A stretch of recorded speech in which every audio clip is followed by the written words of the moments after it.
Problema 2.7. Un cable telefónico se sujeta en A al poste AB. Si se sabe que la tensión en la porción derecha del cable es T2 igual a 1000 libras, determine por trigonometría, inciso A, la tensión T1 requerida en la parte izquierda del cable si la resultante R de las fuerzas ejercidas por el cable en A debe ser vertical. Y el inciso B me pide calcular la magnitud correspondiente de R. Este es un problema muy similar al que resolvimos en el ejercicio 2.6. De hecho, solo están cambiando el valor para la magnitud de la tensión T2. En este caso sí me dan el valor para esa tensión. Sin embargo, me falta el valor de la tensión T1 y el valor para la magnitud de R. Entonces, lo que yo tengo que calcular es el valor para la magnitud de T1 y el valor para la magnitud de la resultante R, que es dirigida verticalmente hacia abajo. Vamos a empezar definiendo el diagrama de cuerpo libre para nuestro problema. Recuerden que si tienen alguna duda pueden revisar el problema 2.6, donde se explica de manera muy detallada cómo llegar a este tipo de diagrama. Entonces, ya aplicando lo que nos dice el problema, empezamos definiendo la fuerza conocida. La fuerza conocida es T2, yo sé que vale 1000 libras y yo sé que está dirigida a 25 grados respecto a la horizontal, pero el ángulo es medido a favor de las manecillas del reloj. Entonces, puedo dibujar una línea a escala que me represente a mi tensión T2. Como la tensión T2 tiene un valor de 1000 libras, yo puedo dibujar tranquilamente una línea de 10 centímetros a 25 grados y esa sería la representación para el primer vector. Ahora bien, yo no conozco la magnitud para la tensión T1. De hecho, el problema me está pidiendo calcular dicha magnitud. En este caso, cuando no se conoce el valor de una magnitud, lo que se hace es dibujar una línea imaginaria, pero respetando el ángulo que te da el problema. Yo aquí estoy respetando los 15 grados a partir de esta línea imaginaria y dibujo una línea imaginaria porque sé que por ahí va a pasar mi vector. Entonces, ¿cómo sé a dónde va a terminar la punta del vector? Puede terminar aquí, puede terminar aquí, puede terminar aquí, puede terminar aquí. Si el problema no me dijera que la resultante está dirigida verticalmente hacia abajo, la resultante tiene que pasar por aquí. Por eso dice que es verticalmente hacia abajo. La resultante no puede pasar por acá porque el ángulo cambiaría. Para que la resultante sea dirigida verticalmente hacia abajo, necesariamente tiene que tener un ángulo recto, no puede tener un ángulo diferente a los 270 grados que define al tercer cuadrante, porque la resultante está sobre el tercer cuadrante. Aquí tenemos el primero, el segundo y aquí estaría el tercero. Entonces, si sumamos los tres cuadrantes, quedaría con 270 grados. Es la única condición para decir que la resultante está dirigida verticalmente hacia abajo. Entonces, si la resultante no puede pasar por otro lugar que no sea este, mi vector T1 queda definido en esta parte, porque la resultante me dice que es aquella que une la cola del primero con la punta del segundo.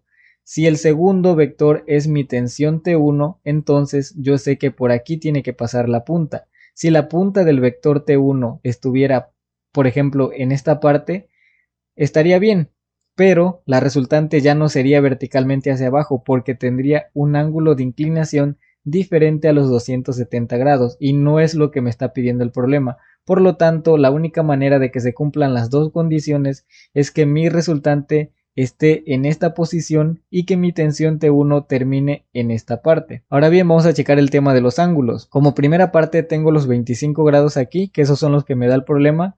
Y aquí tengo los 15 grados. Recuerden que esos 15 grados también me los define el problema para mi tensión T1.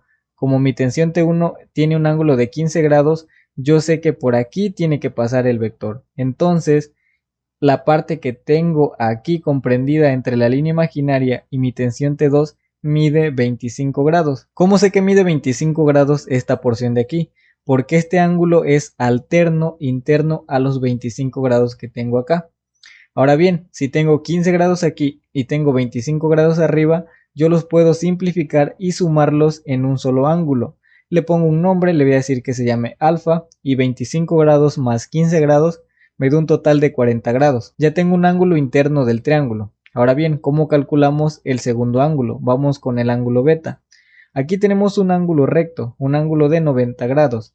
Si tengo el primer ángulo definido, que son 25 grados, para completar el ángulo de los 90 grados tengo que buscar un número que sumado a los 25 grados me dé 90 grados. En otras palabras sería restarle a 90 grados los 25 grados que inicialmente tengo. y me da un resultado para beta de 65 grados. En este caso, si sumo 65 grados más los 25 grados que tengo aquí, me da un resultado de 90 grados, por lo tanto se cumple la condición de que es un ángulo recto. Ahora, hay un teorema que dice que la suma de los ángulos internos de un triángulo suman 180 grados. Si yo en este caso solo tuviera el valor del ángulo alfa y el valor del ángulo beta como dos ángulos internos del triángulo, puedo determinar fácilmente el valor del tercer ángulo. El proceso para hacerlo es sumar los dos ángulos, es decir, el ángulo alfa y el ángulo beta, y restarle ese valor a 180 grados, porque son la suma de los ángulos internos de un triángulo, de los tres ángulos que tiene un triángulo. Alfa más beta, 65 más 40 me da un resultado de 105 grados. Para 180 me harían falta 75 grados y es el valor que tengo aquí para gamma. Le nombré gamma al valor del tercer ángulo. Si sumo 75 grados más 65 grados me da 140, más 40 me da 180. Por lo tanto, se cumple la suma de los ángulos internos para un triángulo. Y una vez que llegamos a esta parte, podemos aplicar la ley de los senos para resolver el problema. Vamos a empezar calculando el valor para la tensión T1. Paso número 1. Encontrando la magnitud de T1. Vamos a aplicar la ley de los senos porque si quisiéramos aplicar la ley de los cosenos no podríamos en este caso, porque la ley de los cosenos me pide como mínimo el valor de dos magnitudes y el valor del ángulo comprendido entre esas dos magnitudes. Con los ángulos no tengo problema, pero no tengo alguna magnitud que acompañe a la tensión T2 para poder aplicar la ley de los cosenos. Por lo tanto, se aplica la ley de los senos. ¿Cómo quedaría la relación que resuelve mi problema? Queda de esta forma. Me dice que la tensión T1 sobre el seno de beta va a ser igual a la tensión T2 sobre el seno de gamma. Recuerden que en la primera parte tenemos que poner la magnitud que no conocemos, es decir, la incógnita. Entonces, cuando ya tengo la incógnita definida, la voy a dividir entre el seno de su ángulo opuesto. ¿Cuál es el ángulo opuesto a la tensión T1? Es el ángulo que no toca a dicha tensión o a dicho vector. El ángulo alfa y el ángulo gamma están tocando a la tensión T1, por lo tanto no funcionan como ángulos opuestos, de hecho son ángulos adyacentes al vector. Por lo tanto, el único vector que es el ángulo opuesto a la tensión T1 es el ángulo beta. Y lo coloco de esta manera. Entonces lo voy a igualar a un valor conocido arriba y el único valor que conozco para las tensiones es la tensión T2, entonces lo pongo en la parte superior. Después tengo que dividir esa tensión T2 sobre el ángulo opuesto a dicha tensión. ¿Cuál es el ángulo opuesto a la tensión T2? El ángulo opuesto a la tensión T2 es el ángulo gamma. Yo conozco el valor del ángulo gamma, conozco el valor de la tensión T2 y conozco el valor del ángulo beta. Por lo tanto, puedo despejar esta fórmula para obtener el resultado para la tensión T1. El siguiente paso es despejar T1 de la fórmula anterior, de la que acabamos de ver ahorita. ¿Cómo despejamos T1? Si tenemos un seno de beta afectando al valor que quiero, lo que tengo que hacer es pasar este seno de beta al miembro derecho y fijarme qué está haciendo. El seno de beta está dividiendo a la tensión T1. Si está dividiendo, lo voy a pasar multiplicando, pero multiplica en la parte de arriba, quedando la tensión T1 igual a la tensión T2 por el seno de beta sobre el seno de gamma. Simplemente pasamos el seno de beta multiplicando en la parte de arriba. En esta parte me tengo que preguntar si conozco los valores que me pide la fórmula. Yo conozco el valor de la tensión T2, conozco el valor del ángulo beta y conozco el valor del ángulo gamma. Si conozco los tres valores que me pide, puedo sustituirlos para obtener finalmente el valor para la tensión T1. La tensión T1 quedaría de esta manera. T1 va a ser igual a 1000 libras porque 1000 libras es el valor para la tensión T2 por el seno de beta. ¿Cuánto vale beta? Beta vale 65 grados. Sobre el seno de gamma. ¿Cuánto vale gamma? Gamma vale 75 grados. Si introducimos estos datos a la calculadora, me da finalmente el valor para la tensión T1, siendo este resultado 938.27 libras. En conclusión, la tensión T1 es igual a 938.27 libras. Y es así como llegamos al primer valor que nos pide el problema. Vamos a continuar calculando el valor para la magnitud de R. Paso número 2. Encontrando la magnitud de R. Inciso A. Vamos a aplicar de nueva cuenta la ley de los senos.